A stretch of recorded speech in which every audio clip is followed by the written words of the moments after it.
ആ ചർച്ച വളരെ നല്ല രീതിയിലായിരുന്നു. അദ്ദേഹം പല കാര്യങ്ങളും അംഗീകരിച്ചിരുന്നു. അത് തുടരുകയാണ് യഥാർത്ഥത്തിൽ വേണ്ടിയിരുന്നത്. പക്ഷേ അവന് ഘടകവിരുദ്ധമായിട്ട് നിലപാട് ഈ തീരുമാനത്തിലൂടെ വന്നിരിക്കുന്നു. സുപ്രീം കോടതി വിധി വന്ന ഉടൻ തന്നെ ഇന്ന് ബഹുമാനപ്പെട്ട മുഖ്യമന്ത്രി രേഖാമൂലം തന്നെ ബഹുമാനായ ഗവർണർക്ക് കത്ത് നൽകിയിട്ടുണ്ട്. സുപ്രീം കോടതി വിധിയുടെ അന്തസ്സത്തയ്ക്കകത്തും ഇന്ന് സർവകലാശാലയുടെ പ്രശ്നങ്ങൾ പരിഹരിക്കാനായി ഉന്നത വിദ്യാഭ്യാസ വകുപ്പ് മന്ത്രിയും നിയമവകുപ്പ് മന്ത്രിയെയും ചർച്ചയ്ക്ക് വേണ്ടി ചുമതലപ്പെടുത്തിക്കൊണ്ട് രേഖാമൂലം കത്ത് നൽകിയിട്ടുണ്ട്. താൽക്കാലിക VC സംബന്ധിച്ച് ഗവൺമെൻറ്റുമായി ആലോചിച്ച് വേണം ചെയ്യാനെന്നുള്ളത് ഹൈക്കോടതിയിൽ 2 ബെഞ്ചുകളും സിംഗിൾ ബെഞ്ചും ഡിവിഷൻ ബെഞ്ചും വിധിച്ചിട്ടുള്ളതാണ്. അതിന്മേൽ അപ്പീലുമായിട്ട് സുപ്രീം കോടതിയിൽ പോയി ഗവർണർ. സുപ്രീം കോടതി വിധിയും വളരെ കൃത്യമായിട്ട് തന്നെ 2 ആക്ടിലെയും വ്യവസ്ഥകൾ ചൂണ്ടിക്കാണിച്ചുകൊണ്ട് ഗവൺമെൻറ്റുമായി ആലോചിച്ചു വേണം ചെയ്യാനെന്ന് വ്യക്തമാക്കിയിട്ടുള്ളതാണ്. വീണ്ടും ഏകപക്ഷീയമായിട്ട് ഗവർണർ ഒരു നിയമനം നടത്തിയിരിക്കുകയാണ്.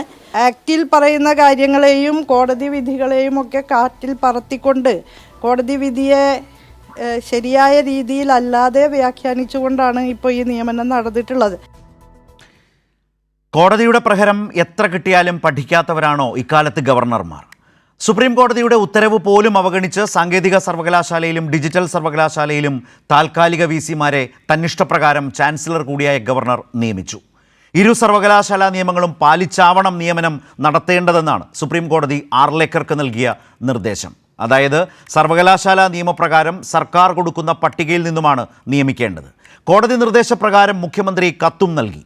എന്നിട്ടും അത് അവഗണിച്ച് സ്വന്തക്കാരെ വീണ്ടും ഇരുത്തി. ചാൻസലർ മുൻപ് ഇതേ രീതി സ്വീകരിച്ചപ്പോൾ അതിനെ ഹൈക്കോടതിയിൽ സർക്കാർ ചോദ്യം ചെയ്തിരുന്നു. ഹൈക്കോടതി സിംഗിൾ ബെഞ്ചും ഡിവിഷൻ ബെഞ്ചും ഗവർണറുടെ നടപടി ശരിയല്ലെന്ന് കണ്ടെത്തിയിരുന്നു. ഇതിനെതിരെയാണ് ആർലേക്കർ സുപ്രീം കോടതിയിൽ പോയത്. ഹൈക്കോടതിയുടെ കണ്ടെത്തൽ തന്നെയായിരുന്നു സുപ്രീം കോടതിക്കും. രാജ്യത്തെ പരമോന്നത നീതിപീഠത്തിൻ്റെ ഉത്തരവിൻ്റെ പകർപ്പ് പുറത്തുവന്ന് മണിക്കൂറുകൾക്കകം ഗവർണർ ആർലേക്കർ വീണ്ടും നിയമവിരുദ്ധമായ ഉത്തരവിറക്കി. കേരള നിയമസഭ പാസാക്കിയ നിയമത്തിൻ്റെ പിൻബലത്തിലാണ് ഗവർണർ ചാൻസലറായത്. എന്നിട്ടും സർവകലാശാലാ നിയമങ്ങളും ചട്ടങ്ങളും പാലിക്കാതെ തുടർച്ചയായി പ്രവർത്തിക്കുന്നു. ഇത് ശരിയല്ലെന്ന് പറയുന്ന കോടതി ഉത്തരവുകൾ പലതവണ വന്നു കഴിഞ്ഞു. സർവകലാശാലകളുടെ ഭരണത്തെയും വിദ്യാർത്ഥികളുടെ ഭാവിയെയും ദോഷകരമായി ബാധിക്കുന്ന നടപടികൾ തുടരുകയാണ്. സുപ്രീം കോടതി പറഞ്ഞ അനുരഞ്ജനത്തിൻ്റെ ഭാഷ മനസ്സിലാകാത്തവർക്ക് നിയമത്തിൻ്റെ ശക്തി ഇനിയും ബോധ്യപ്പെടുത്തി കൊടുക്കണം. സംഘപരിവാറിൻ്റെ കേരള വിരുദ്ധതയ്ക്കെതിരായ പോരാട്ടമാണ് മലയാളിക്ക് ഇന്ന് ജീവിതം.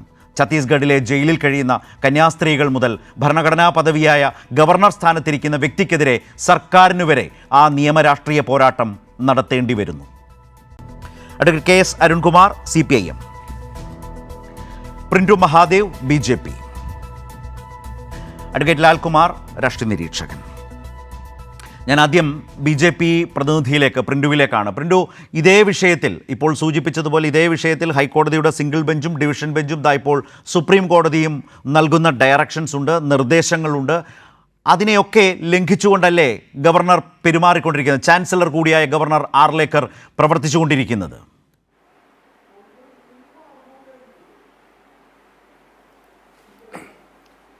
ഭരണഘടനയുടെ സംരക്ഷകനും ഈ ജനാധിപത്യ മൂല്യങ്ങൾക്ക് എല്ലാ സമയത്തും വലിയ വാല്യൂ കൊടുക്കുന്ന ആളുകളായിട്ടാണ് നമ്മൾ ഗവർണർമാരെ കാണുന്നത്. അതുകൊണ്ട് തന്നെ ഗവർണറെ പോലെ ഒരു ഉന്നത സ്ഥാനത്ത് ഭരണഘടനാ പദവി വഹിക്കുന്ന ഒരാൾ ഈ കോടതി അലക്ഷ്യ നടപടിയുമായിട്ട് പോകാൻ മാത്രം മണ്ടനല്ല എന്നുള്ള കാര്യമാണ് നമ്മൾ ആദ്യമേ മനസ്സിലാക്കേണ്ടത്. ഈ സുപ്രീം കോടതിയുമായി ബന്ധപ്പെട്ട സുപ്രീം കോടതി വിധി, ആ വിധിയെ സത്യത്തിൽ ദുർവ്യാഖ്യാനം ചെയ്യുകയാണ് ഇന്ന് നിയമമന്ത്രിയും ഇപ്പോൾ ഈ ചർച്ചയിൽ അടക്കം ചെയ്യുന്നത്. സത്യത്തിൽ ആർലേക്കർ നിയമവിരുദ്ധമായിട്ടോ യൂണിവേഴ്സിറ്റിയുടെ ചട്ടങ്ങൾക്ക് വിരുദ്ധമായിട്ടോ ഒരു കാര്യവും അദ്ദേഹം ചെയ്തിട്ടില്ല. അദ്ദേഹം കൃത്യമായിട്ടുള്ള സുപ്രീം കോടതിയുടെ ഡയറക്ഷൻ പ്രകാരമുള്ള കാര്യങ്ങൾ നടപ്പിലാക്കുകയാണ് അദ്ദേഹം ചെയ്തത്. അതിൽ അദ്ദേഹം നടപ്പിലാക്കുമ്പോൾ അതെങ്ങനെയാണ് സംഘപരിവാറിൻ്റെ കേരള വിരുദ്ധതയാവുക? നിങ്ങളിങ്ങനെ നാഴികയ്ക്ക് 40 വട്ടം കേരള വിരുദ്ധത എന്ന് പറഞ്ഞതുകൊണ്ടൊന്നും സംഘപരിവാർ ഒരിക്കലും ഈ കേരളത്തിനെതിരെ പ്രവർത്തിക്കാൻ പോകുന്നതല്ല. സത്യത്തിൽ ആർലേക്കറും ഈ ആരിഫ് ഹുസൈനും ആരിഫ് മുഹമ്മദ് ഖാനൊക്കെ വന്നപ്പോഴാണ് ഈ ജനാധിപത്യത്തിൻ്റെ ശ്രീകോവിലുകളായിക്കൊണ്ട് ഒരു സ്വാതന്ത്ര്യത്തിൻ്റെ ഒരു പൊൻകിരണങ്ങൾ അല്പമെങ്കിലും കേരളത്തിലെ യൂണിവേഴ്സിറ്റികൾ എത്തിയെന്നുള്ള വസ്തുത നമ്മൾ ആദ്യം മനസ്സിലാക്കണം. അതിനപ്പുറത്ത് അപ്രമാദിത്വം തന്നെയായിരുന്നു. ഇടതുപക്ഷ പ്രത്യയശാസ്ത്രത്തിൻ്റെ ഉരുക്കുകോട്ടകളാക്കി മാറ്റിക്കൊണ്ട് ഇവിടെ പ്രത്യയശാസ്ത്രപരമായിക്കൊണ്ട് അനർഹരും അർഹതയുള്ളവരെ അനർഹരായിട്ടുള്ള അനവധി ആളുകളെ തിരികെ കയറ്റാണ്ട് ഒരു ഇടം മാത്രമായിരുന്നു കേരളത്തിലെ യൂണിവേഴ്സിറ്റികൾ. അതിനകത്ത് കൃത്യമായിട്ടുള്ളൊരു മാറ്റം വന്നത് സത്യത്തിൽ ഈ ആരിഫ് മുഹമ്മദ് ഖാനും ആർലേക്കറും വന്നതിന് ശേഷമാണ്. ആർലേക്കർ കുറച്ചും കൂടി വൈകാരികമായിട്ട് ആരിഫ് മുഹമ്മദ് ഖാൻ ഒരു പക്ഷേ വൈകാരികമായിട്ട് ചില കാര്യങ്ങളൊക്കെ പ്രതികരിച്ചിട്ടുണ്ടാകാം. പക്ഷേ വളരെയധികം പക്വതയായിരുന്ന ഒരു നിലപാട് കൂടിയിട്ടാണ് ഇപ്പോഴത്തെ നിലവിലെ ഗവർണർ പോകുന്നത്, ചാൻസലർ എന്ന രീതിയിൽ. അതുകൊണ്ട് തന്നെ അദ്ദേഹം ഇപ്പോൾ എടുത്തിട്ടുള്ള നടപടി എങ്ങനെയാണ് അങ്ങ് ദുർവ്യാഖ്യാനം ചെയ്യുക? അങ്ങ് ആ വിധി പകർപ്പ് കൃത്യമായിട്ട് അതെ, അതാണ് ഞാൻ പ്രിന്റിനോട് ചോദിക്കുന്നത്. താങ്കൾ പറയുന്നു ദുർവ്യാഖ്യാനം ചെയ്യുന്നു, താങ്കളോട് തന്നെയാണ് ദുർവ്യാഖ്യാനം ചെയ്യുന്നു എന്നാണല്ലോ പറഞ്ഞത്. നമ്മൾ മറ്റ് രാഷ്ട്രീയ വിശദീകരണത്തിലേക്കൊക്കെ പോകുന്നതിന് മുമ്പ് ഇതിൽ നിന്ന് തന്നെ സംസാരിക്കാം. സുപ്രീം കോടതിയുടെ ഉത്തരവിനെ നിയമമന്ത്രി അടക്കം ദുർവ്യാഖ്യാനം ചെയ്യുന്നു എന്ന് പറയുമ്പോൾ പ്രിന്റു ആ ഉത്തരവിനകത്തേക്ക് പോയി അതിനെ നിങ്ങളുടേതായ അർത്ഥത്തിൽ വ്യാഖ്യാനിക്കൂ, ശരിയായി വ്യാഖ്യാനിക്കൂ. നിങ്ങൾ പറയുന്നത് പോലെ എന്താണ് ആ വ്യാഖ്യാനം? കേൾക്കട്ടെ. അല്ല, അതിനകത്ത് നിങ്ങൾ നോക്കൂ, ഈ ഇതുമായി ബന്ധപ്പെട്ട് താൽക്കാലിക VC നിയമനവുമായി ബന്ധപ്പെട്ടുകൊണ്ട് യാതൊരു സാങ്കേതിക ഒരു പ്രശ്നം ഉണ്ടായിട്ടുണ്ട്. അതിന് അണ്ടിൽ ഫർദർ എന്ന് പറയുന്ന സംവിധാനവുമായി മുന്നോട്ട് ഗവർണർക്ക് പോകാൻ സാധിക്കില്ല, ചാൻസലർക്ക് പോകാൻ സാധിക്കില്ല. അതിനകത്താണ് കൃത്യമായിട്ട് ക്ലാരിറ്റി, അതായത് അണ്ടിൽ ഫർദർ എന്ന് പറഞ്ഞുകൊണ്ട് അതിനകത്ത് ആദ്യം ഇറക്കിയിട്ടുള്ള ചാൻസലറുടെ ഉത്തരവുമായി ബന്ധപ്പെട്ട ഒരു സാങ്കേതികമായിട്ടുള്ള ഒരു പ്രശ്നം. അതെ, അണ്ടിൽ ഫർദർ ഓർഡർ, അതിനൊരു സാങ്കേതിക പ്രശ്നമുണ്ട്. ആ സാങ്കേതികത്വം പിടിച്ചുകൊണ്ട് ചാൻസലർ എന്ന രീതിയിൽ ഗവർണർക്ക് മുന്നോട്ട് പോകാൻ സാധിക്കില്ല. ലളിതമായി ഒന്ന് പറഞ്ഞു കൊടുത്തോട്ടെ. അതായത് താങ്കൾ പറഞ്ഞത്, പ്രിന്റു പറഞ്ഞത് കുറച്ചുകൂടി ലളിതമായി വേണമെങ്കിൽ പ്രേക്ഷകർക്ക് ഞാൻ പറഞ്ഞു കൊടുക്കാം. അതായത് നേരത്തെ തന്നെ ഇങ്ങനെ താൽക്കാലിക VCമാരെ നിയമിക്കാൻ അൺടിൽ ഫർദർ ഓർഡേഴ്സ്, അതായത് അടുത്തൊരു ഉത്തരവ് വരുന്നതുവരെ നിങ്ങളായിരിക്കും ഇനി ഈ സർവകലാശാലകളുടെ താൽക്കാലിക വൈസ് ചാൻസലർമാർ എന്ന നിലയിൽ ഉത്തരവിറക്കിയപ്പോൾ കോടതികൾ പറഞ്ഞു, സിംഗിൾ ബെഞ്ചും ഡിവിഷൻ ബെഞ്ചും പറഞ്ഞത് ഹൈക്കോടതിയാണ്, പറഞ്ഞു അങ്ങനെ ഇറക്കാൻ കഴിയില്ല. അൺടിൽ ഫർദർ ഓർഡേഴ്സ് അല്ല, പരമാവധി ഒരു താൽക്കാലിക വൈസ് ചാൻസലർക്ക് ഇരിക്കാൻ കഴിയുന്നത് 6 മാസമാണ്. അങ്ങനെ ഇരിക്കുകയാണ് ഗവർണർ അല്ലെങ്കിൽ ചാൻസലർ ഇനി എൻ്റെ അടുത്ത ഉത്തരവ് വരുന്നവരെ നിങ്ങൾക്കാണ് ഈ ഭരണ ചുമതല എന്ന് പറഞ്ഞപ്പോൾ കോടതി അതിനെ വെട്ടി, അത് ശരിയല്ല എന്ന് പറഞ്ഞു, നിയമവിരുദ്ധമാണ്. അത്രയും പ്രിന്റു സമ്മതിച്ചു. ഞാൻ ചോദിച്ചത്, സുപ്രീം കോടതിയുടെ ഉത്തരവിൻ്റെ പകർപ്പ് പുറത്തു വന്നു കഴിഞ്ഞല്ലോ, അതിൽ ദുർവ്യാഖ്യാനം ചെയ്യുകയാണ് സർക്കാർ എന്ന് താങ്കൾ പറഞ്ഞല്ലോ. താങ്കൾ വ്യാഖ്യാനിക്കൂ, എന്താണ് അതിൽ പറഞ്ഞിട്ടുള്ളത്? ഗവർണർക്ക് അനുകൂലമായി എന്ന് പറയാൻ കഴിയുന്ന ഇന്നത്തെ ഉത്തരവിന് അനുകൂലമായി എങ്ങനെ ആ ഉത്തരവിനെ താങ്കൾ വ്യാഖ്യാനിക്കും? കേൾക്കട്ടെ. അല്ല, ഇതിനകത്ത് നോക്കൂ, this process may take some time. However during the interim period it is always open for the chancellor to issue a fresh notification appointing a particular person or allowing the particular person already occupying the office in accordance with section 13(7). നിങ്ങൾ മനസ്സിലാക്കണം, special notification ചാൻസലർമാരായിട്ടുള്ള ആളുകൾക്ക് തുടരാൻ സാധിക്കും. അറിഞ്ഞോ അറിയാതെയോ പറഞ്ഞു. താങ്കൾ പറഞ്ഞത് ശരിയാണ്. വൈസ് ചാൻസലർക്ക് ഈ നോട്ടിഫിക്കേഷൻസ് ഇഷ്യൂ ചെയ്യാം, പ്രൊവൈഡഡ് എന്തിൻ്റെ അടിസ്ഥാനത്തിൽ? താങ്കൾ തന്നെ പറഞ്ഞു 13(7) എന്ന് പറഞ്ഞത് എന്താണ്? ഒന്ന് പറഞ്ഞു തരാമോ? 13(7) സെക്ഷൻ 13(7) എന്ന് പറയുന്ന സർവകലാശാല നിയമം എന്താണ് പറയുന്നത്? അല്ല, 13(7) KTUവിന്റെ കേരള ടെക്നിക്കൽ യൂണിവേഴ്സിറ്റിയുടെ അതിനകത്തും കൃത്യമായിട്ട് അതിനകത്തും നിങ്ങൾ മനസ്സിലാക്കണം, അതിനകത്തും സർക്കാർ പറഞ്ഞ ആളുകളെ തന്നെ വെച്ചോളം എന്നുള്ള ഒരു നിബന്ധനയും. 13(7) എന്താണെന്ന് പറഞ്ഞാൽ മതി. സെക്ഷൻ 13(7) അതുപോലെ തന്നെ ഡിജിറ്റൽ സർവകലാശാല നിയമത്തിന്റെ സെക്ഷൻ 11(10) ഇതിന് രണ്ടിനും വിധേയപ്പെട്ട് എന്നാണ് സുപ്രീം കോടതി പറഞ്ഞത്. അങ്ങനെയില്ലെങ്കിൽ സുപ്രീം കോടതി അത് പറയുമോ? സുപ്രീം കോടതി പറഞ്ഞാൽ പോരെ ചാൻസലറായിട്ടുള്ള ചാൻസലർക്ക് ഫ്രഷ് നോട്ടിഫിക്കേഷൻസ് ഇറക്കാം എന്ന് പറഞ്ഞാൽ പോരെ?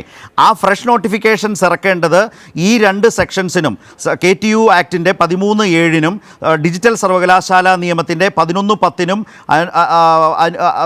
അതിന് റെസ്പെക്റ്റീവ്ലി അതിനനുസരിച്ച് വേണം ഫ്രഷ് നോട്ടിഫിക്കേഷൻ ചാൻസലർ ഇറക്കാൻ എന്ന് പറഞ്ഞാൽ ആ രണ്ട് നിയമങ്ങളിലെയും ആ ചട്ടങ്ങൾ വളരെ പ്രധാനപ്പെട്ടതാണ്. അപ്പോൾ പിന്നെ ആ ചട്ടങ്ങൾ എന്താണ് എന്നുള്ളതാണ് നമ്മൾ പരിശോധിക്കേണ്ടത്. അല്ലേ സുപ്രീം കോടതി ഉത്തരവ് ഇങ്ങനെ വരുമോ? സുപ്രീം കോടതി തമാശക്കാണോ രണ്ട് സെക്ഷൻ എഴുതി വെക്കുന്നത്?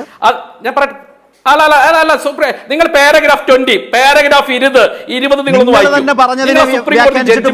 പാരഗ്രാഫ് 20-നകത്ത് കൃത്യമായി നിങ്ങൾ തന്നെ സമ്മതിച്ചു. സെക്ഷൻ 13(7) 11(10) സുപ്രീം കോടതി ഒരിക്കലും മാറ്റുന്നില്ല സാർ. പറഞ്ഞു തരൂ. സുപ്രീം കോടതി ഓർഡറിലെ പാരഗ്രാഫ് 20 എന്താ പറയുന്നത്? അങ്ങ് പാരഗ്രാഫ് 20 നോക്കൂ. നമ്മൾ സംസാരിച്ചേ 20 തന്നെയാണ്. 20-നെ കുറിച്ച് തന്നെയാണ്. പിന്നെ പാരഗ്രാഫ് ഇല്ല, 20 അവസാനിക്കുകയാണ്. തുടരാമെന്ന് പറയുന്നുണ്ട് സാർ. തുടരാമെന്ന് പറയാൻ അതിനർത്ഥം എന്താ? അർത്ഥം എന്താ? അല്ല, നിങ്ങൾ ഫ്രഷ് നോട്ടിഫിക്കേഷനിലൂടെ കൂടിയിട്ട് പഴയ ആളുകൾക്ക് തുടരാമെന്ന്. അയ്യോ അല്ല കേട്ടോ, തെറ്റാണ്. എന്താ പ്രശ്നം? ശരി, ഓക്കെ, ഏതായാലും പ്രിന്റു അത്രയും പറഞ്ഞല്ലോ. ഇപ്പൊ സത്യത്തിൽ ദുർവ്യാഖ്യാനം ചെയ്യുന്നത് BJP പ്രതിനിധിയാണ്. ക്ലിയർ ഇല്ലെങ്കിൽ പ്രേക്ഷകൻ കേൾക്കട്ടെ. ഇപ്പോൾ പറഞ്ഞ വി ക്ലാരിഫൈ ദാറ്റ്, അതായത് സുപ്രീം കോടതിയുടെ കേട്ടിട്ട്, അതായത് സുപ്രീം കോടതിയുടെ കേൾക്കൂ, സുപ്രീം കോടതിയുടെ 20ാമത്തെ പാരഗ്രാഫ് ഞാൻ പറഞ്ഞല്ല, പ്രിന്റു പറഞ്ഞതാണ്, ഞാൻ വായിക്കാം. വി ക്ലാരിഫൈ ദാറ്റ് എന്ന് പറഞ്ഞാൽ സുപ്രീം കോടതി ക്ലാരിഫൈ ചെയ്യുന്നു that it shall be open for the chancellor to issue fresh notifications. ആരും ഒന്നും ചേർത്തിട്ടില്ല. ശരിയാണ്, ചാൻസലർക്ക് അങ്ങനെ ഫ്രഷ് നോട്ടിഫിക്കേഷൻ ഇഷ്യൂ ചെയ്യാം എന്ന് കോടതി പറഞ്ഞു. എങ്ങനെ എന്നതിൻ്റെ പുറകെ പറയുന്നുണ്ടെന്നാണ് ഞാൻ പറഞ്ഞത്. Notifications for the purpose of continuing with the present vice chancellors in accordance with section 13(7) and section 11(10) respectively of the 2 enactments for the appointment of vice chancellors in both the universities എന്നാണ് പറഞ്ഞിട്ടുള്ളത്. ഞാൻ advocate ലാൽകുമാറിലേക്ക് പോകുന്നു. ലാൽകുമാർ, ഈ ജഡ്ജ്മെൻറ്റിൻ്റെ 20ാമത്തെ paragraph പ്രിന്റു മഹാദേവ് പറഞ്ഞത് അതുപോലെ വായിച്ചതാണ്. ആ വായിച്ചതനുസരിച്ച് ചാൻസലർക്ക് നിലവിലെ വൈസ് ചാൻസലർമാരായിട്ടുള്ള ആ 2 വ്യക്തികളെ സ്വമേധയാ തന്നിഷ്ടപ്രകാരം നിങ്ങൾ വീണ്ടും നിയമിച്ചോളൂ എന്നാണോ ഈ വിധിയിൽ, ഈ ഉത്തരവിൽ പറഞ്ഞിട്ടുള്ളത്?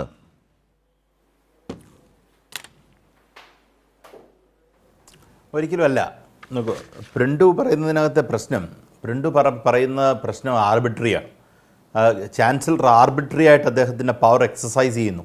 ആ പവർ ആർബിട്രറി ആയിട്ട് എക്സസൈസ് ചെയ്യുന്നതിനെതിരെയാണ് ഹൈക്കോടതിയിൽ നമ്മൾ പോയത്. ഹൈക്കോടതിയുടെ സിംഗിൾ ബെഞ്ചും ഡിവിഷൻ ബെഞ്ചും അത് ശരിവെച്ചു. ഹൈക്കോടതി ഡിവിഷൻ ബെഞ്ച് പറഞ്ഞതും അല്ലെങ്കിൽ സിംഗിൾ ബെഞ്ച് പറഞ്ഞത് തന്നെയാണ് ഈ പറഞ്ഞിരിക്കുന്നത്. എന്താണ്? നമുക്ക് ഒരു സ്റ്റാറ്റ്യൂട്ടറി പ്രൊവിഷനുണ്ട്. ഈ പറയുന്ന ടെക്നിക്കൽ യൂണിവേഴ്സിറ്റിയെയും മറ്റേ യൂണിവേഴ്സിറ്റിയെയും കൺട്രോൾ ചെയ്യുന്ന സ്റ്റാറ്റ്യൂട്ടറി പ്രൊവിഷനുണ്ട്. ആ സ്റ്റാറ്റ്യൂട്ടറി പ്രൊവിഷനും UGC നോംസ് അനുസരിച്ചും മാത്രമേ ഈ പറയുന്ന ആളെ അപ്പോയിൻറ്റ് ചെയ്യാവൂ. ഇതാണ് പറഞ്ഞു വന്നിരുന്നത്.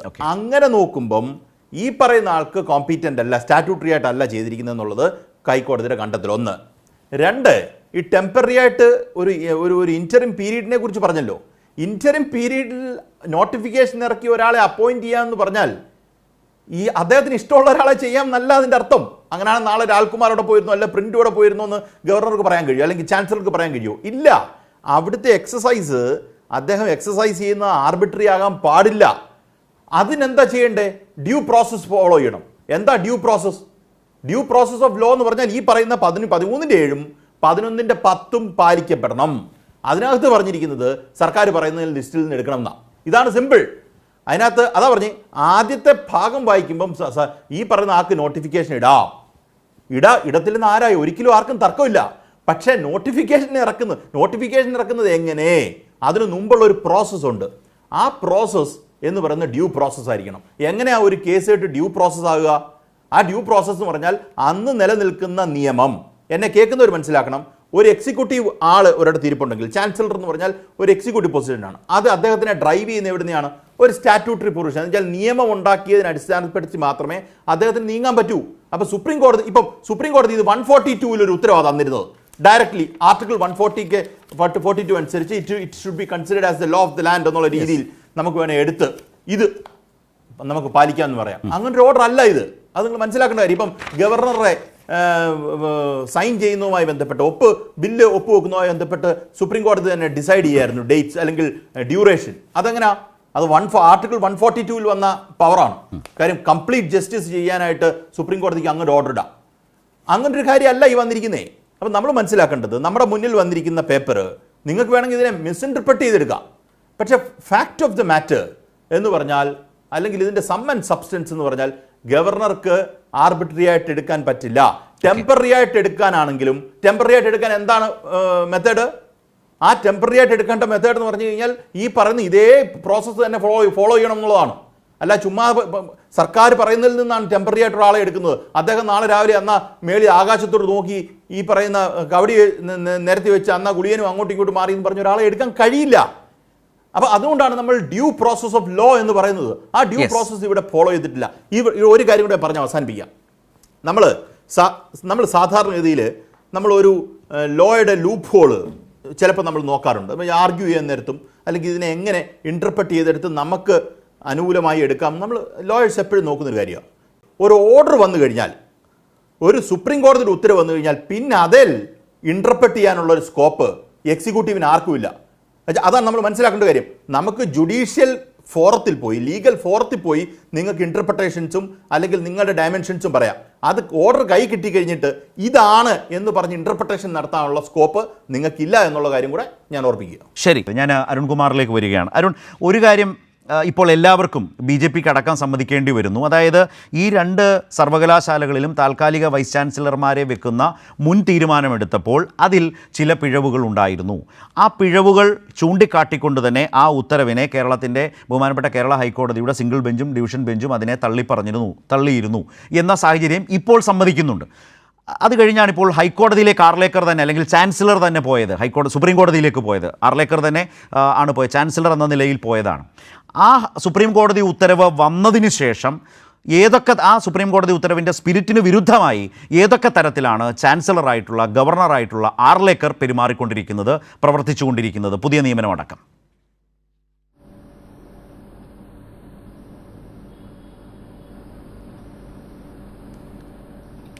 ഇപ്പോൾ സുപ്രീം കോടതി എന്ന് പറഞ്ഞാൽ ഈ രാജ്യത്തെ ഏറ്റവും വലിയ പരമോന്നത കോൺസ്റ്റിറ്റ്യൂഷണൽ കോടതിയാണ്.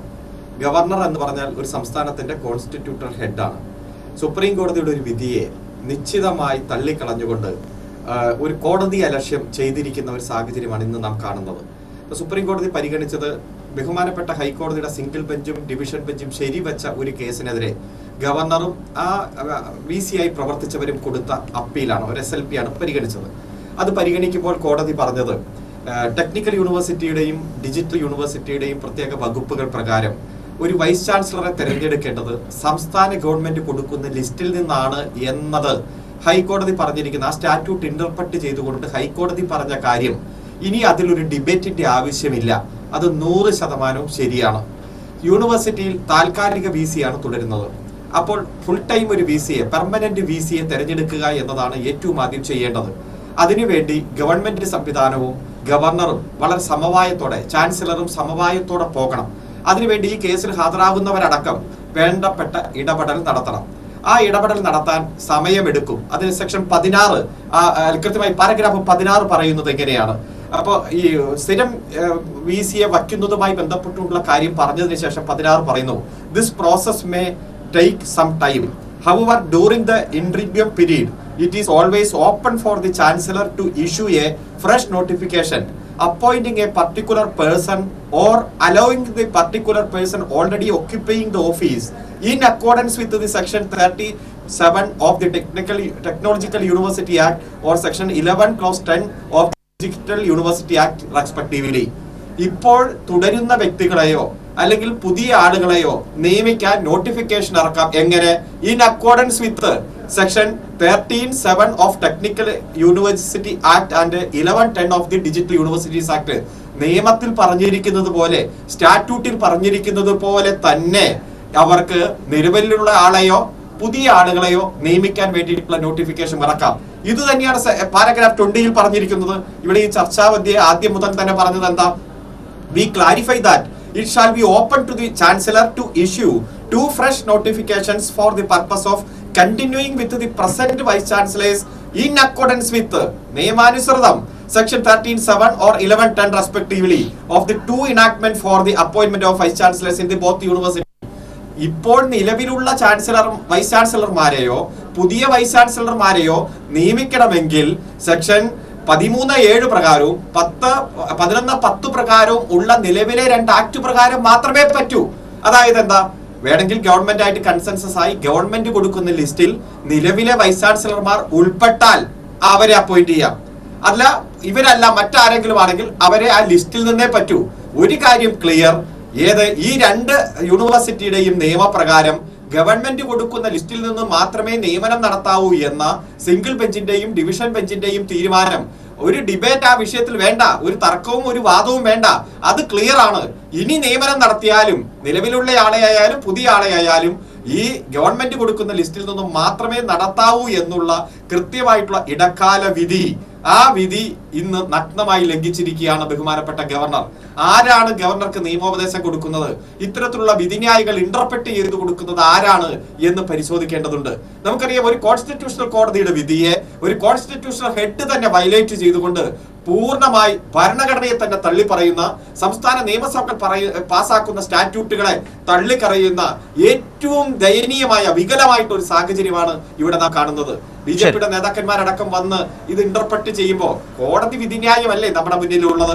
ആ വിധിന്യായത്തിൽ കൃത്യമായി പറഞ്ഞിരിക്കുകയല്ലേ ആ സാഹചര്യമാണുള്ളത്. അതുകൊണ്ട് ഇപ്പൊ നമുക്കറിയാം, മറ്റ് നിരവധി സാഹചര്യങ്ങൾ നമ്മുടെ മുന്നിലുണ്ട്.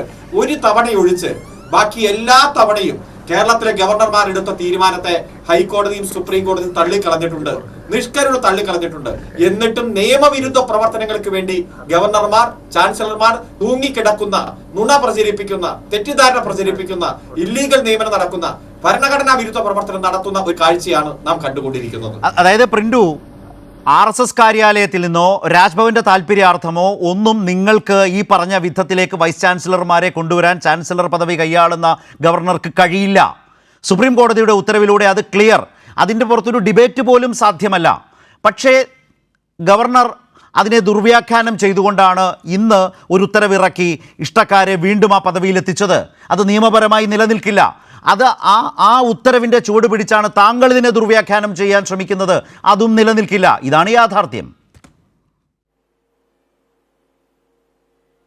അല്ല, അതിനകത്ത് ഞാൻ പറയും മനസ്സിലാക്കി കൊടുത്തോളും, ഈ രണ്ടുപേരും, ഈ ഡിബേറ്റിന് വന്ന രണ്ടുപേരും ഈ നിയമമേഖല കൈകാര്യം ചെയ്യുന്ന ആളുകളാണ്. അപ്പം അതുകൊണ്ട് തന്നെ അവർ ആ ടെക്നിക്കൽ വേർഡ്സിൻ്റെ അവർക്കനുസൃതമായിട്ട് അവരത് വ്യാഖ്യാനിക്കുകയാണ്. സത്യസന്ധമായിട്ട് നിങ്ങൾ ആ വിധിയെ, നിങ്ങളൊരു നിയമജ്ഞരെന്ന രീതിയിൽ അത്യാവശ്യം വിവരവും ബോധവുമുള്ള ആളുകളെ കൊണ്ട് ആ സുപ്രീം കോടതിയുടെ ജഡ്ജ്മെൻറ്റുമായി ബന്ധപ്പെട്ട കാര്യങ്ങൾ, ഞാൻ ഇവർക്ക് അത് അത്രത്തോളം ജ്ഞാനം ഇല്ല എന്നല്ല പറയാം, അവർക്ക് അവരുടേതായ ഒരു പ്രത്യയശാസ്ത്രപരമായ കമ്മിറ്റ്മെൻറ്റ് ഉള്ളത് കൊണ്ട് അവർക്കത് ആ രീതിയിൽ അത് ദുർവ്യാഖ്യാനം ചെയ്യേണ്ടതുണ്ട്. പക്ഷേ നിങ്ങൾ ആ സുപ്രീം കോടതി വിധിയെ കൃത്യമായിട്ട് നിങ്ങളൊന്ന് പഠിച്ചു കഴിഞ്ഞാൽ ഇപ്പോൾ നിലവിലെ സാഹചര്യത്തിൽ ഗവർണർ ചെയ്തതിനകത്ത് യാതൊരു തെറ്റും കാണാൻ സാധിക്കില്ല. പിന്നെ ഇവർ പറയുന്നില്ല, ഈ ചട്ടങ്ങൾ, യൂണിവേഴ്സിറ്റി ചട്ടങ്ങളിൽ തന്നെ എങ്ങനെയാണ് നമ്മളുടെ താൽക്കാലികമായിട്ടുള്ള VC-യെ നിയമിക്കേണ്ടത് എന്നുള്ള കാര്യങ്ങൾ കൃത്യമായിട്ട് പറയുന്നുണ്ട്. ആ ചട്ടം കൂടി നിങ്ങൾ നോക്ക്.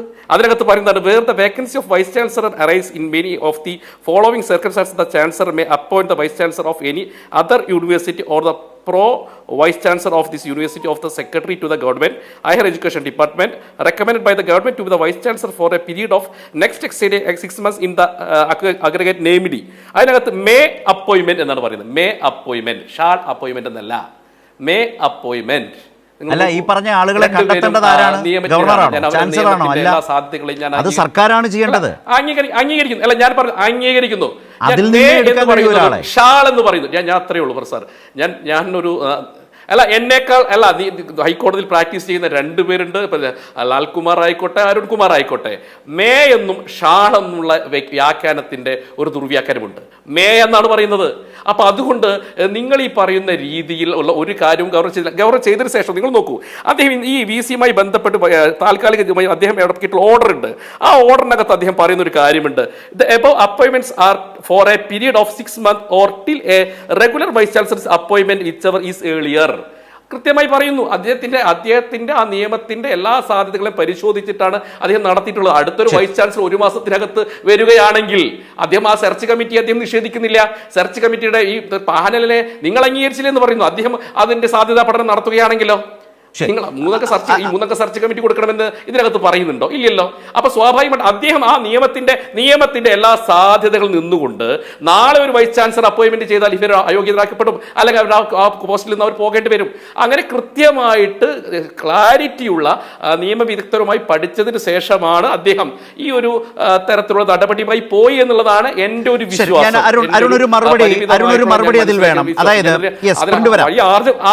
റൈറ്റ്. ഇപ്പോൾ പ്രിന്റു പറഞ്ഞ ആ വാദഗതി ഏതൊക്കെ തരത്തിലാണ് നിലനിൽക്കാത്തതായി മാറുന്നത്? ഇപ്പോൾ സാങ്കേതിക സർവകലാശാലയുടെ സെക്ഷൻ ഈ 13(7) കുറിച്ച് അദ്ദേഹം വിശദീകരിക്കാൻ ശ്രമിച്ചു. അതടക്കമുള്ള സെക്ഷനുകൾ പരിശോധിച്ചാൽ എവിടെയാണ് നിയമവിരുദ്ധമായി അദ്ദേഹത്തിൻ്റെ വാദം നിലനിൽക്കാത്തതായി മാറുന്നുവെങ്കിൽ അതെങ്ങനെയാണെന്ന് അരുൺ അദ്ദേഹത്തിന് പറഞ്ഞു കൊടുക്കണം. നിങ്ങളൊക്കെ അഭിഭാഷകരെന്ന നിലയിൽ ടെക്നിക്കലി അതിനെ വ്യാഖ്യാനിക്കാൻ ശ്രമിക്കുന്നു എന്നാണ് അദ്ദേഹം പറഞ്ഞു വെക്കാൻ ശ്രമിച്ചിട്ടുള്ളത്. ഒരു മറുപടി എങ്ങനെയാണ് അദ്ദേഹം പറഞ്ഞ വാദഗതിക്കുണ്ടെങ്കിൽ അവതരിപ്പിക്കുക.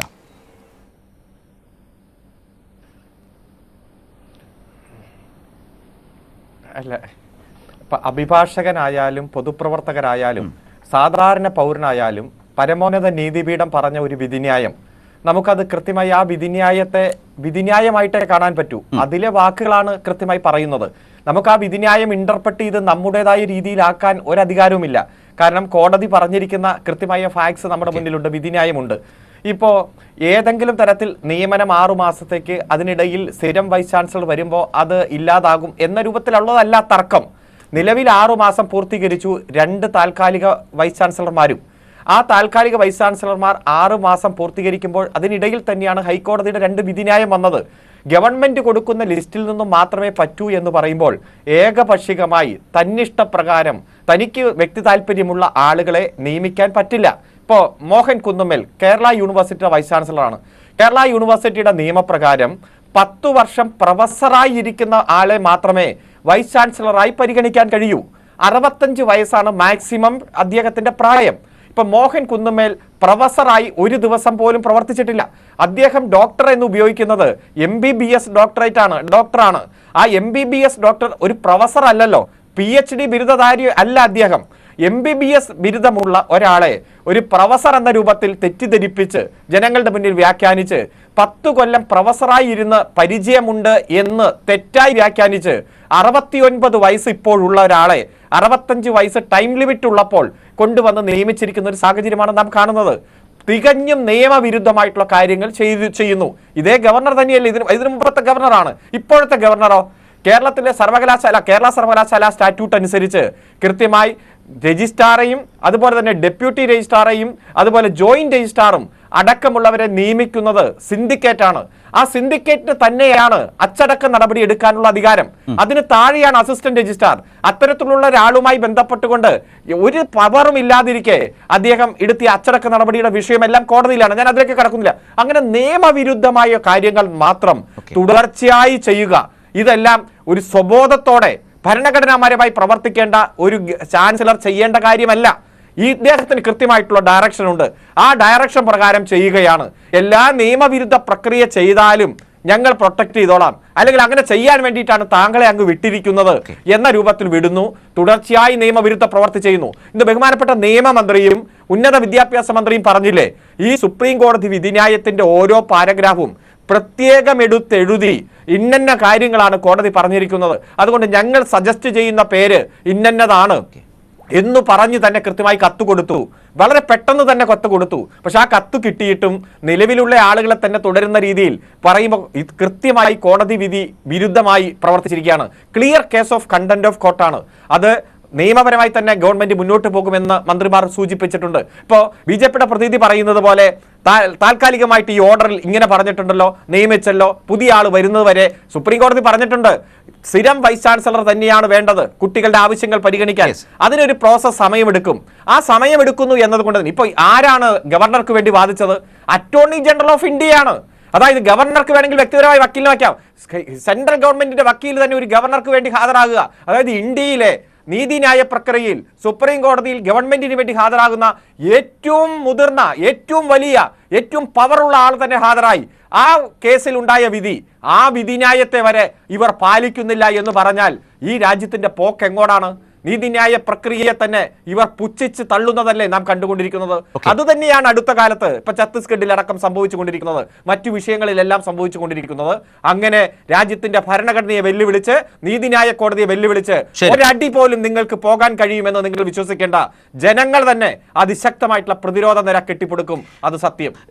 അഡ്വക്കേറ്റ് ലാൽകുമാർ, ഇതിൽ മേയും ഷാലും തമ്മിലുള്ള വ്യത്യാസത്തെക്കുറിച്ച് ചൂണ്ടിക്കാട്ടിക്കൊണ്ട് പ്രിന്റു ഈ വിഷയം അവതരിപ്പിക്കാൻ ശ്രമിച്ചത് താങ്കൾ ശ്രദ്ധിച്ചിട്ടുണ്ടാകും. ഒന്ന്, അതിലെന്താണ് പറയാനുള്ളത്? രണ്ടാമത്തെ പ്രധാനപ്പെട്ട കാര്യം, ഇപ്പോൾ ഈ സാങ്കേതിക സർവകലാശാലയുടെ സെക്ഷൻ 13(7) ഉദാഹരണത്തിന് പറഞ്ഞാൽ അത് പ്രിന്റു വളരെ വളരെ ഭാഗികമായി പറഞ്ഞതുപോലെയാണ് തോന്നിയത്. അതായത് സർക്കാരിന് ഈ പറഞ്ഞതുപോലെ ഒന്നുകിൽ മറ്റൊരു സർവകലാശാലയുടെ വൈസ് ചാൻസലർ, അതുപോലെ തന്നെ അല്ലെങ്കിൽ ആ സർവകലാശാലയുടെ പ്രോ വൈസ് ചാൻസലർ, അല്ലെങ്കിൽ എഡ്യൂക്കേഷൻ ഡിപ്പാർട്ട്മെൻറ്റുമായി ബന്ധപ്പെട്ട് നിൽക്കുന്ന സർക്കാരിലെ ഒരു ഗവൺമെൻറ് സെക്രട്ടറി, ഈ നിലകളിൽപ്പെട്ട ആളുകളെ സർക്കാരിന് കണ്ടെത്തി പട്ടികയായി ചാൻസലർക്ക് കൊടുക്കാം.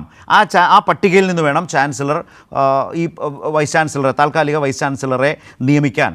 പക്ഷേ ഇപ്പോൾ ഇന്ന് ഈ സുപ്രീം കോടതി വിധിക്ക് ശേഷം ഈ ചാൻസലർ വെച്ചിട്ടുള്ള 2 പേരുകാരും ഈ 2 സർവകലാശാലകളുടെയും സർക്കാർ കൊടുത്ത പട്ടികയിലേ ഇല്ല.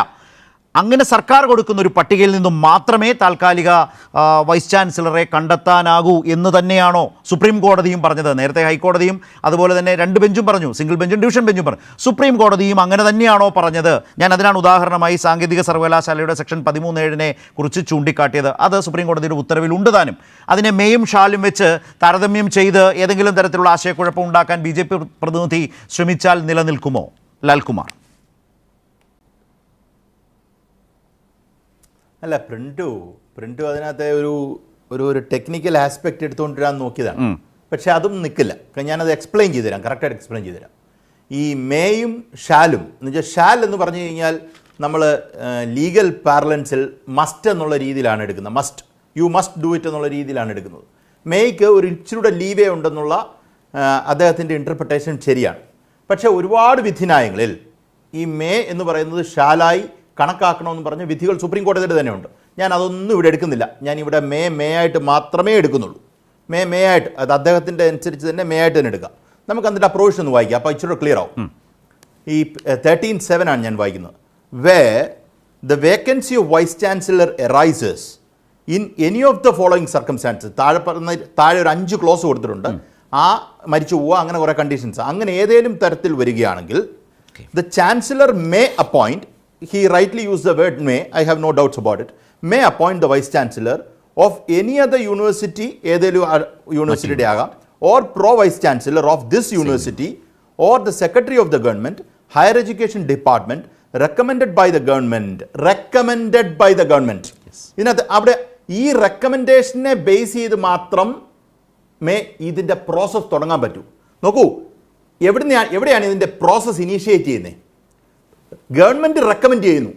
ആ റെക്കമെൻഡ് ചെയ്യുന്ന ലിസ്റ്റിൽ നിന്ന് അദ്ദേഹം എടുക്കണോ വേണ്ടായോ? ഞാൻ അദ്ദേഹത്തിൻ്റെ മേ എന്ന് പറയുന്നത് കംപ്ലീറ്റ് മേ ആയിട്ട് തന്നെ എടുത്തോണ്ടാണ് പറയുന്നത്.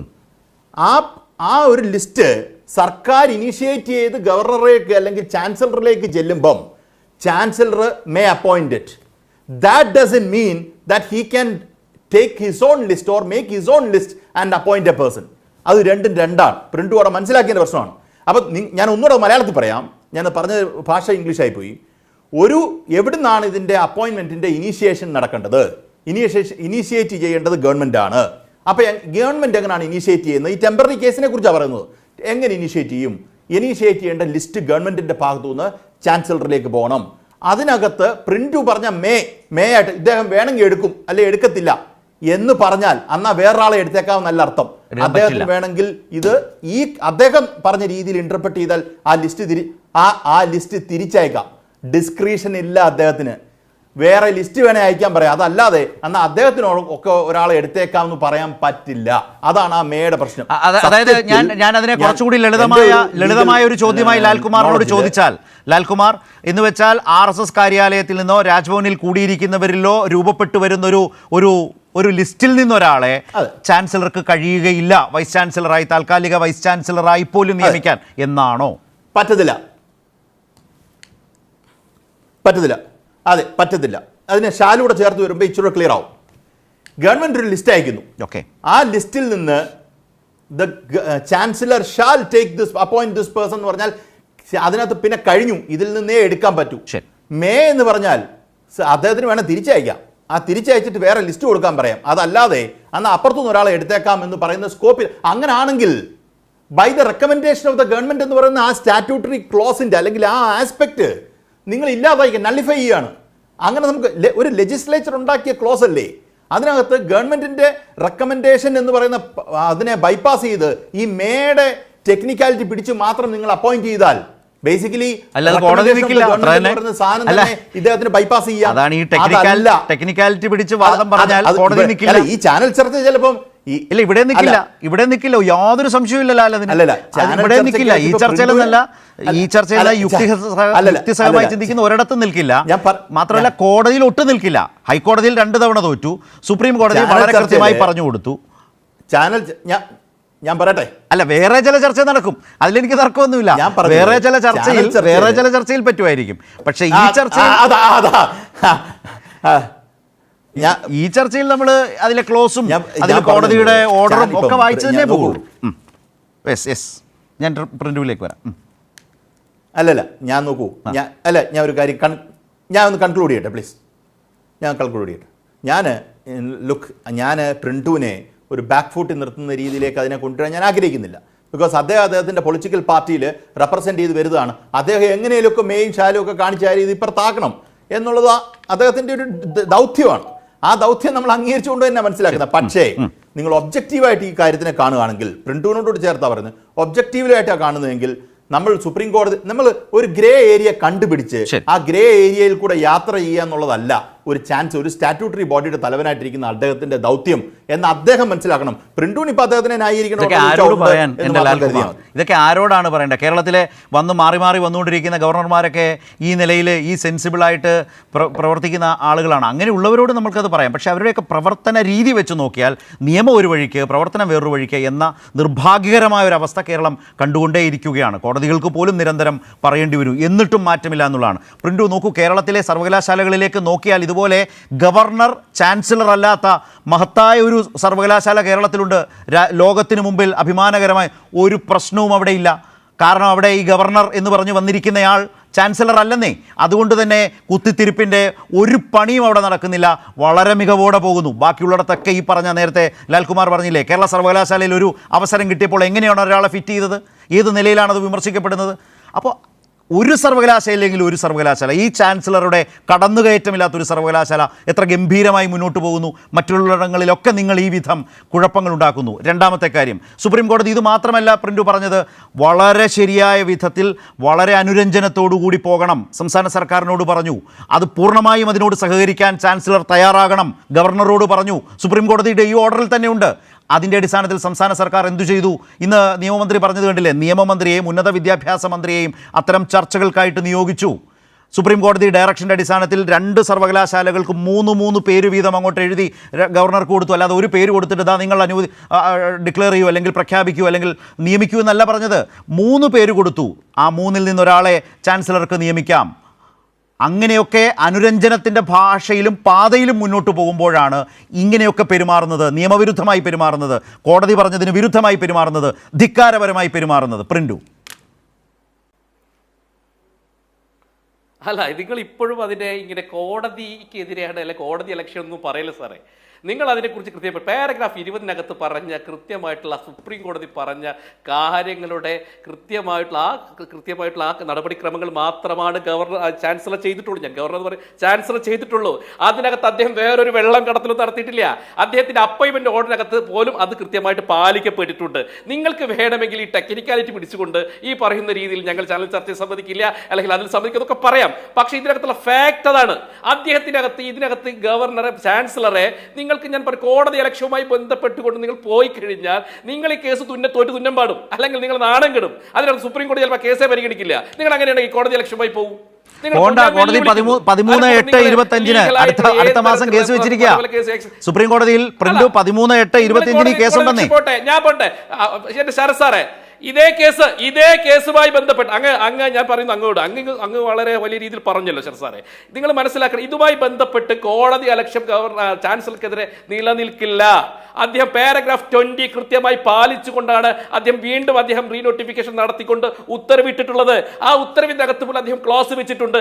അതുകൊണ്ട് അദ്ദേഹത്തിന്റെ കാര്യങ്ങൾ കൃത്യമാണ്. പിന്നെ അങ്ങ് പറഞ്ഞതുപോലെ തന്നെ ഇവിടെ 2 ഗവർണർമാർ 2 ചാൻസലർ വന്നതിന് ശേഷമാണ് ഈ യൂണിവേഴ്സിറ്റി പ്രശ്നം ഉണ്ടായെന്ന് അങ്ങ് പറയുന്നത്. എന്ത് പ്രശ്നമാണ് ഉണ്ടായിട്ടുള്ളത്?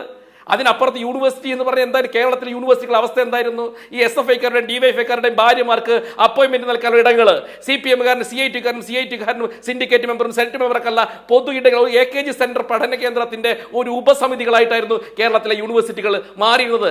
അതിനെതിരെ ഏതെങ്കിലും തരത്തിലൊരു മാറ്റം കൊണ്ടുവരാൻ, അല്ലെങ്കിൽ ചാൻസലറുടെ അധികാരം എന്താണെന്ന് കേരളത്തിലെ പൊതുസമൂഹത്തിന് കാണിച്ചു കൊടുത്തത് നട്ടലുള്ള 2 പേര് വന്നപ്പോഴാണ്. വന്നപ്പോ നിങ്ങൾക്ക് പ്രശ്നം, ആ ചാൻസലർമാർ കോടതിയിൽ നിരന്തരം തോറ്റ കണക്കുകൾ ഇവിടെ പറഞ്ഞല്ലോ. അതോ അതിനാര് സമാധാനം പറയും? അത് നേട്ടമാണോ, വിജയമാണോ? കോടതിയിൽ തോറ്റാൽ അതിനർത്ഥം ചെയ്ത നടപടികൾ പാളിയെന്ന് തന്നെയാണ്. അല്ല അങ്ങനെ അല്ല, എവിടെ തോറ്റു എന്നാ നിങ്ങൾ പറയുന്നത്? എത്രയോ കേസുകളിൽ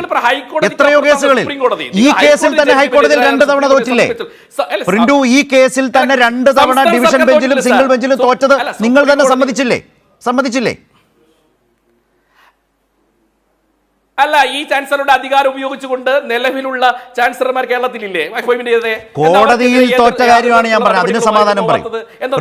അതേക്കുറിച്ച് പറ. അങ്ങനെ ചട്ടവിരുദ്ധമായി അല്ല ഞാൻ പറയട്ടെ. അല്ല, കോടതിയെ ഞാൻ പറഞ്ഞത് എല്ലാ കോടതിയെ സംബന്ധിച്ചിടത്തോളം കൃത്യമായിട്ട് അതിനകത്തൊരു പഠനങ്ങൾ നടക്കാം, കോടതി വിധികളുണ്ടാവും, ചിലപ്പോൾ എതിരാകാം. ഞാൻ പറഞ്ഞ ചാൻസലർ എടുക്കുന്ന എല്ലാ തീരുമാനങ്ങളും ശരിയാണെന്ന അഭിപ്രായം ഞങ്ങൾക്കില്ല. അങ്ങനെ എല്ലാ കാര്യങ്ങളും കണ്ണടച്ചുകൊണ്ട് അല്ല, അങ്ങനെ ഞങ്ങൾക്കില്ല. പക്ഷേ ആദ്യം എടുക്കുന്നത് കൃത്യമായിട്ട് അദ്ദേഹത്തിന്റെ ആർലേക്കറുടെ തീരുമാനം എന്ന് പറഞ്ഞാൽ അല്ല ഞാൻ പറഞ്ഞത് നേരത്തെ ഞാൻ അങ്ങോട്ട് പറഞ്ഞല്ലോ, നേരത്തെ ഈ അൺടിൽ ഫർദർ ഓർഡർ എന്ന് പറയുന്ന സംവിധാനം വന്നത് ശരിയായിരുന്നില്ല. അതാരാ പറഞ്ഞത്? ഒരു ചാനൽ ചർച്ചയിലല്ലോ പ്രിന്റു. അത് പറഞ്ഞത് ആരാണ്? കേരളത്തിന്റെ സിംഗിൾ ബെഞ്ച് അല്ലേ?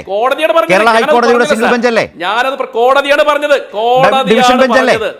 ഡിവിഷൻ ബെഞ്ച് അല്ലേ? കോടതിയാണ് പറഞ്ഞത്. അതാണ് തോൽവി എന്ന് പറഞ്ഞത്. Okay, clear. ഇപ്പൊ ക്ലിയർ ആയി. അല്ല, ഞാനത് പറഞ്ഞല്ലോ, നിലനിൽക്കാത്തത് കോടതിക്ക് ഗവർണറാണോ ശരി, ഇനി ചാൻസലറോ വൈസ് ചാൻസലറോ എടുത്താൽ നിലനിൽക്കില്ല സാർ. ശരി, ഞാൻ അരുൺകുമാർ നിലനിൽക്കില്ല സാർ. ഞാൻ പറഞ്ഞത് കേരളത്തിലെ യൂണിവേഴ്സിറ്റികളിൽ ഇവിടെ പ്രിന്റു പറയുന്നത് ഇതിനൊക്കെ അപ്പുറത്തേക്ക് പോയിട്ട് ഇടതുപക്ഷത്തിൻ്റെ കയ്യിൽ നിന്ന് ഈ സർവകലാശാലകളെ മോചിപ്പിക്കുന്ന ഒരു വിമോചന പോരാട്ടം ഈ ചാൻസലർമാർ നടത്തിക്കൊണ്ടിരിക്കുന്നു എന്ന നിലയിലുള്ളൊരു ആവേശമാണ് ബി ജെ പിക്ക് ഇതിൽ നിന്ന് കിട്ടുന്നത്. അത് ചർച്ചകളിൽ ഒന്ന് പരാമർശിച്ചു പോകാൻ ഒരു മടിയും അവർ കാട്ടാറില്ല, പ്രത്യേകം ശ്രദ്ധിക്കാറുണ്ട്. അതാ ഇവിടെയും പ്രിന്റുവിൻ്റെ ഭാഗത്ത് നിന്ന് അത് വന്നിട്ടുണ്ട്. 2, ഇത് കോടതിയെ ലക്ഷ്യം നിൽക്കില്ല എന്ന BJPയുടെ ഒരു പ്രതീക്ഷ ഈ ചർച്ചയിൽ അവതരിപ്പിച്ചു വെച്ചു. ഇത്ര വലിയ വിഷയങ്ങൾ ഉണ്ടാകുമ്പോഴും കേരളത്തിൻ്റെ ഒരു രാഷ്ട്രീയ മണ്ഡലത്തിലെ ചർച്ചകളിൽ സുപ്രധാനമായ പ്രതിപക്ഷത്തെയും ഈ നേരം വരെ ഇന്ന് അഭിപ്രായം പ്രതിപക്ഷ നേതാവിൻ്റേതടക്കം വന്നിട്ടില്ല. സുപ്രീം കോടതി ഉത്തരവുകൾക്ക് ഒപ്പം നിൽക്കുകയാണോ, അത് പാലിക്കുകയാണോ ഗവർണർ, അതോ അത് ലംഘിക്കുകയാണോ ഗവർണർ എന്ന് കേരളത്തിൻ്റെ പ്രതിപക്ഷവും പറയേണ്ടതല്ലേ, പ്രതിപക്ഷ നേതാവും പറയേണ്ടതല്ലേ? ആ നിലയിലെ ഉത്തരവാദിത്വം അവരിൽ നിന്നടക്കം കേരളം പ്രതീക്ഷിക്കുന്നുണ്ട്. അതവർ ഏത് നിലയിൽ അതിനോടൊക്കെ പ്രതികരിക്കുന്നു എന്ന കാര്യം കൂടി അരുൺകുമാർ എങ്ങനെ പറയും, എങ്ങനെ പ്രതികരിക്കും? അതേക്കുറിച്ച് പ്രതിപക്ഷത്തിൻ്റെ അടക്കം സ്റ്റാൻഡ്.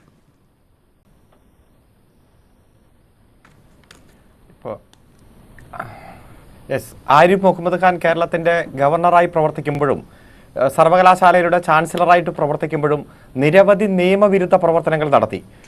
ഇപ്പം തന്നെ ഗവൺമെൻറ്റിനെ പിരിച്ചുവിടും. 356 ഇപ്പോൾ എടുത്ത് പ്രയോഗിക്കാൻ പോകുന്നു. മന്ത്രിമാരെ തിരിച്ചു വിളിക്കും. മന്ത്രിമാരുടെ മേലുള്ള പ്രീതി നഷ്ടപ്പെട്ടു. അതുകൊണ്ട് ഇന്ന മന്ത്രിമാരുടെ ഡിസാറ്റിസ്ഫാക്ഷനായി, അതുകൊണ്ട് ഇപ്പം തിരിച്ചു വിളിക്കും എന്നെല്ലാം പറഞ്ഞ് അതുപോലെ നിരവധി തെറ്റിദ്ധരിപ്പിക്കുന്ന പ്രസ്താവന, ഭരണഘടനാ വിരുദ്ധമായ പ്രസ്താവന നടത്തി. സൂപ്പർ മുഖ്യമന്ത്രി എന്ന രൂപത്തിലാണ് ഈ ഗവർണറുടെ പടം വച്ചുകൊണ്ട് കേരളത്തിലെ മുഖ്യധാരാ മാധ്യമങ്ങൾ അന്ന് വാർത്ത കൊടുത്തത്. SFIക്കാർ പ്രതിഷേധിച്ചപ്പോൾ വാഹനത്തിൽ നിന്ന് ചാടി ഇറങ്ങുമ്പോൾ അദ്ദേഹത്തിന് താരപരിവേഷം കൊടുത്തു. അതുപോലെ തന്നെ മിഠായി തെരുവിലൂടെ സഞ്ചരിച്ചപ്പോൾ അദ്ദേഹത്തിന് വലിയ ഹീറോ ആക്കി ചിത്രീകരിച്ചു. നമുക്കറിയാം ആ ഘട്ടത്തിലൊന്നും ഈ പ്രതിപക്ഷത്തെ നമ്മൾ കണ്ടില്ല. പ്രതിപക്ഷം എന്ന് പറഞ്ഞാൽ എല്ലാത്തിനെയും എതിർക്കാൻ ഇരിക്കുന്ന പക്ഷമല്ലല്ലോ. ഇത്തരത്തിൽ ഭരണഘടനാ വിരുദ്ധമായിട്ടുള്ള പ്രവർത്തനങ്ങൾ ആര് നടത്തിയാലും അത് ചൂണ്ടിക്കാണിക്കാനും ഇത് തെറ്റാണെന്ന് പറയാനുള്ള ആർജവം കാണിക്കണ്ടേ? ഇപ്പൊ ഈ BJPയുടെ ബഹുമാനപ്പെട്ട പ്രതിനിധി പറഞ്ഞത് കേരളത്തിലെ സർവകലാശാലകളിൽ എല്ലാം വലിയ മാറ്റം വരുന്നുവെന്നാണ്. ഇപ്പൊ ഞാൻ സംസ്കൃത യൂണിവേഴ്സിറ്റിയുടെ സിൻഡിക്കേറ്റ് അംഗമാണ്. അവിടെ സർവകലാശാല സിൻഡിക്കേറ്റിന്റെ പുതിയ നോമിനേഷനുമായി ബന്ധപ്പെട്ട് കൊടുത്ത ലിസ്റ്റ് തള്ളിക്കൊണ്ട് ഗവർണർ ഏകപക്ഷീയമായിട്ട് ഇപ്പൊ 4 പേരെ തിരികെ കയറ്റി. 2 ദിവസം മുമ്പ് കാലിക്കറ്റ് യൂണിവേഴ്സിറ്റിയുടെ അക്കാഡമിക് കൗൺസിലേക്ക് ഏകപക്ഷീയമായിട്ട് തനിക്ക് ഇഷ്ടമുള്ള കുറേ ആളുകളെ തിരികെ കയറ്റി. ഇവരെ അതുപോലെ വിദ്യാർത്ഥി പ്രതിനിധികളെ പല യൂണിവേഴ്സിറ്റികളും തിരികെ കയറ്റിയപ്പോൾ നമുക്കറിയാം ABVPയുടെ പാനലിൽ മത്സരിച്ച് തോറ്റ്, ഡിഗ്രിയും തോറ്റ്, അടിസ്ഥാന വിദ്യാഭ്യാസം ഇല്ലാത്ത നിരവധി ആളുകളെ തിരികെ കയറ്റിയപ്പോൾ കോടതി തന്നെ ഇടപെടുന്ന സാഹചര്യം ഉണ്ടായി. സെനറ്റിലേക്കും അക്കാഡമിക് കൗൺസിലേക്കും എല്ലാം. ഇപ്പോൾ ഞങ്ങൾക്ക് കുറച്ച് അധികാരമുണ്ട്. യൂണിവേഴ്സിറ്റികളുടെ VC-ആയി ചാൻസലറായിട്ട് പ്രവർത്തിക്കാനുള്ള അധികാരം കൊടുക്കുന്നത് ഭരണഘടനാപരമല്ലല്ലോ. സംസ്ഥാന നിയമസഭ പാസാക്കുന്ന ബില്ല് പ്രകാരം, നിയമപ്രകാരമാണ്. ആ നിയമപ്രകാരം തന്നെ താങ്കൾ ഇതിൽ ഇരിക്കാൻ അർഹനല്ല എന്ന് മറിച്ച് തീരുമാനിച്ചു.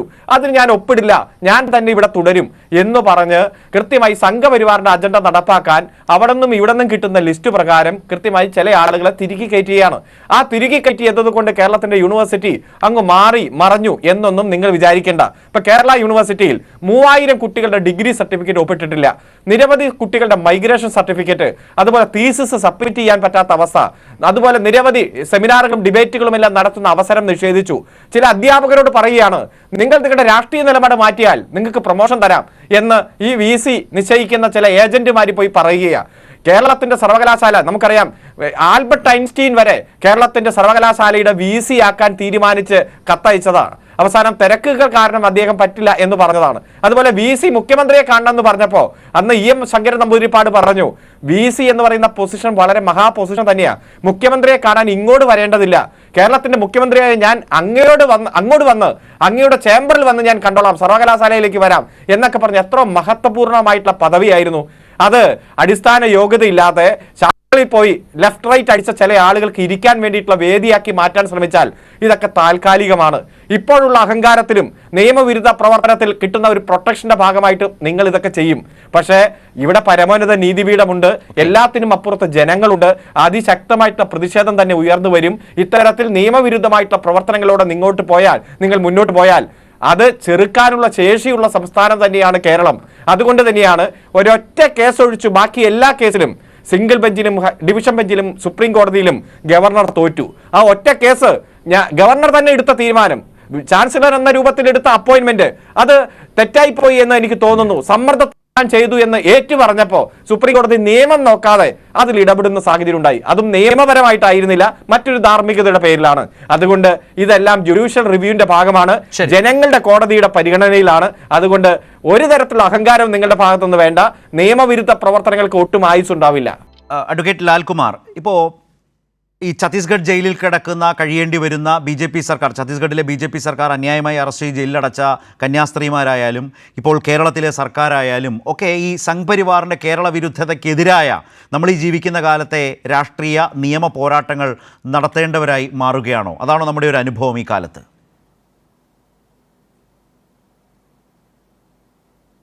തീർച്ചയായിട്ടും. അതിനകത്തെ അടിസ്ഥാനപരമായി നമ്മൾ മനസ്സിലാക്കേണ്ട ഒരു കാര്യം, നോക്കൂ, ലീഗൽ പ്രോസസ്സ് എന്ന് പറഞ്ഞാൽ ഡിലേ ഉണ്ടാക്കുന്ന പ്രോസസ്സാണ്. ഏത് കാര്യത്തിനാണ്. നിങ്ങളിപ്പോൾ റിട്ട് പെറ്റീഷൻ കൊണ്ടുവന്ന് ഹൈക്കോടതിയെ സമീപിച്ചാലും നമ്മുടെ ഓഡി അൾട്രം പാർട്ടം എന്ന് പറയുന്ന ഒരു തിയറി ഉണ്ട്. എന്ന് വെച്ചാൽ ഹിയർ ദ അതർ സൈഡ്. ആ കേൾക്കുന്ന ദിവസം വരെ നമുക്ക് ഡിലേ ഉണ്ടാവും. അത് ചിലപ്പം ആദ്യം തന്നെ ചിലപ്പം ഈ പറയുന്ന നീതി ചിലപ്പോൾ കിട്ടിയെന്ന് വരാം.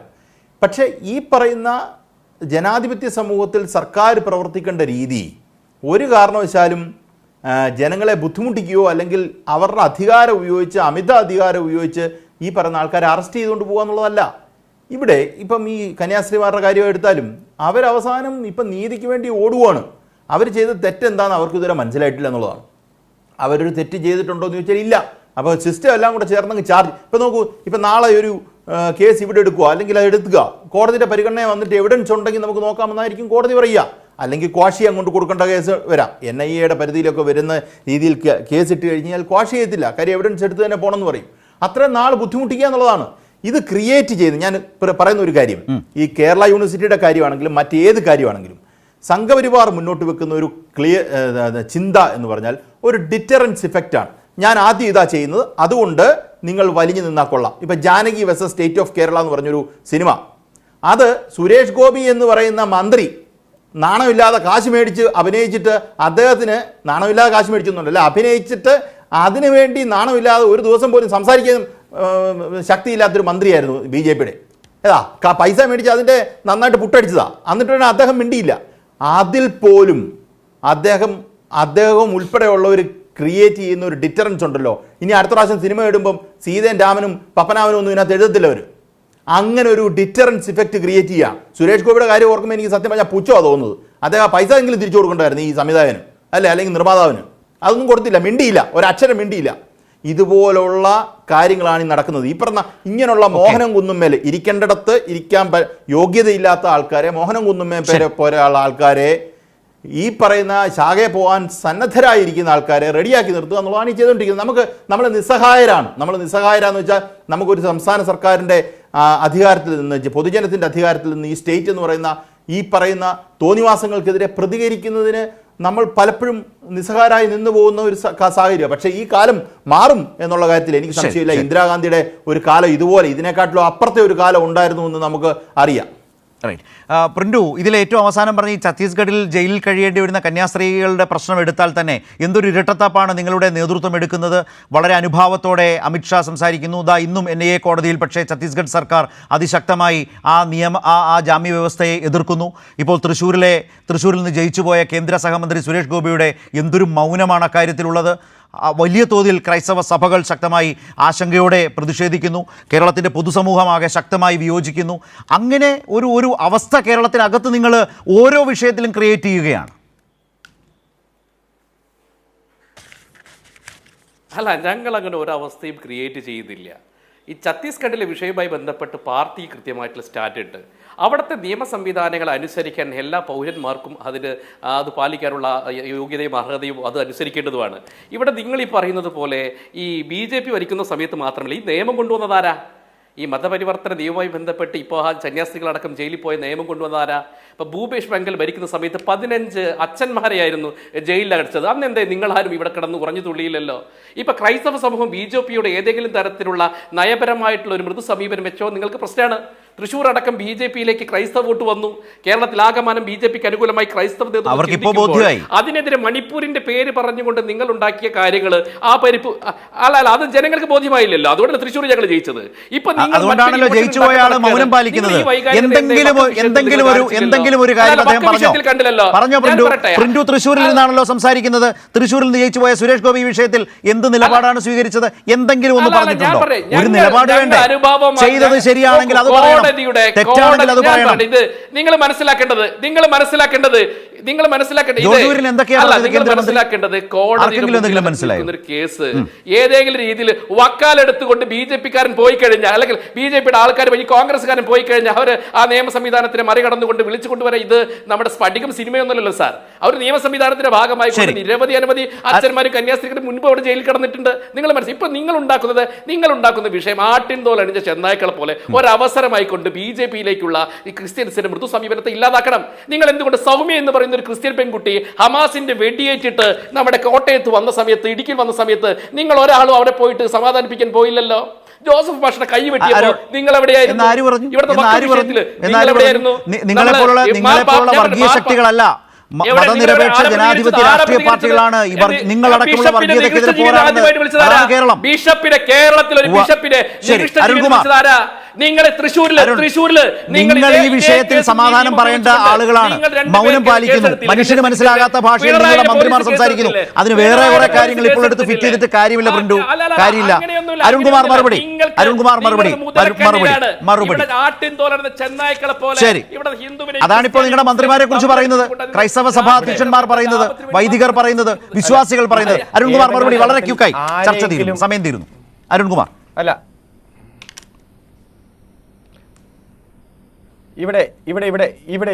ഇവിടെ ആരെങ്കിലും തെറ്റായിട്ട് ന്യായീകരിക്കാനോ എന്തെങ്കിലും നേട്ടമുണ്ടാക്കാനോ ആരും ശ്രമിക്കുന്നില്ലല്ലോ.